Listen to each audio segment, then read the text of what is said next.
आज के इस दिलचस्प विश्लेषण में सीधे उस जादुई निमोनिक तकनीक पर बात करते हैं जिसने खगोल विज्ञान जैसे जटिल विषय को बेहद आसान बना दिया है। आमतौर पर ग्रहों के नाम, उनके रंग और उनकी विशेषताएं याद रखना किसी भारी भरकम टास्क जैसा लगता है। लेकिन क्या हो अगर पूरा का पूरा सौरमंडल बस एक छोटी सी कविता में सिमट जाए? जी हां, आज इसी काव्यात्मक खजाने को डिकोड किया जाएगा। अब अक्सर ये सवाल सामने आता है कि बिना किसी बोरिंग डेटा या मोटी-मोटी किताबों के ग्रहों की इन अनूठी दृश्य विशेषताओं को हमेशा के लिए कैसे याद रखा जाए? क्या इसका कोई शॉर्टकट है? बिल्कुल है, और इसका जवाब छिपा है कविता और दृश्य कल्पना के बेहतरीन तालमेल में। जब विज्ञान के तथ्यों को कला और एक अच्छी लय के साथ पिरोया जाता है, तो वो जानकारी दिमाग में एकदम छप जाती है। तो चलिए सबसे पहले भाग 1 की ओर बढ़ते हैं, ग्रहों के उपनाम। और वो मास्टर चाबी है ये शानदार दोहा। जरा इस लय पर गौर करें।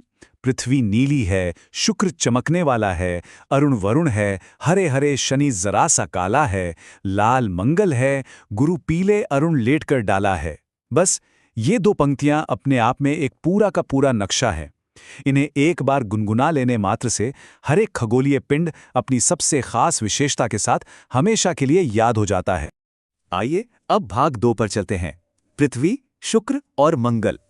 शुरुआत करते हैं सबसे जाने पहचाने ग्रहों से। पहली ही लाइन में एकदम साफ साफ कहा गया है, पृथ्वी नीली है। पानी से ढके होने के कारण इसे नीला ग्रह कहना सबसे सटीक विजुअल है। और मंगल कविता के अनुसार लाल मंगल है, यानी बिना किसी बड़ी दूरबीन के भी इन पंक्तियों के जरिए इन ग्रहों की रंगीन छवि मस्तिष्क में एकदम स्पष्ट हो जाती है। लेकिन यहाँ एक बहुत ही दिलचस्प ट्विस्ट है। शुक्र यानी वीनस, इसे किसी विशिष्ट रंग से नहीं बल्कि एक अनोखे उपनाम चमकीले ग्रह से पहचाना गया है। शुक्र चमकने वाला है। ये बात साबित करती है कि ये कविता सिर्फ रंगों का रट्टा मारने के लिए नहीं है, बल्कि ये सबसे प्रमुख दृश्य विशेषता को पकड़ती है। रात के आसमान में शुक्र की चमक ही तो उसकी सबसे बड़ी पहचान है। अब आगे बढ़ते हैं भाग 3 की तरफ, शनि, गुरु, अरुण, वरुण। इन विशाल गैस जायंट्स को याद रखना भी इस कविता ने कितना आसान बना दिया है। गुरु पीला, यानी सौरमंडल का सबसे बड़ा ग्रह बृहस्पति हो गया पीला ग्रह। और शनि के लिए क्या कहा गया है? शनि जरा सा काला है। ये सरल रंग मैपिंग इन दोनों ग्रहों की विशेषताओं को बड़ी ही खूबसूरती से हमारे सामने रख देती है। अब यहाँ एक छोटी सी पहेली सामने आती है, अरुण और वरुण यानी यूरेनस और नेपच्यून। कविता कहती है अरुण वरुण है हरे हरे। इन दोनों जुड़वा ग्रहों को हरा ग्रह बताया गया है। पर अगर दोनों ही हरे हैं तो फिर इन्हें एक दूसरे से अलग कैसे पहचाना जाए? ये तो कंफ्यूजन वाली बात हो गई है ना। यहीं पर इस कविता की असली खूबी नजर आती है। दोनों हरे जरूर हैं, लेकिन अरुण यानी यूरेनस को एक बहुत ही खास और मजेदार भौतिक पहचान दी गई है।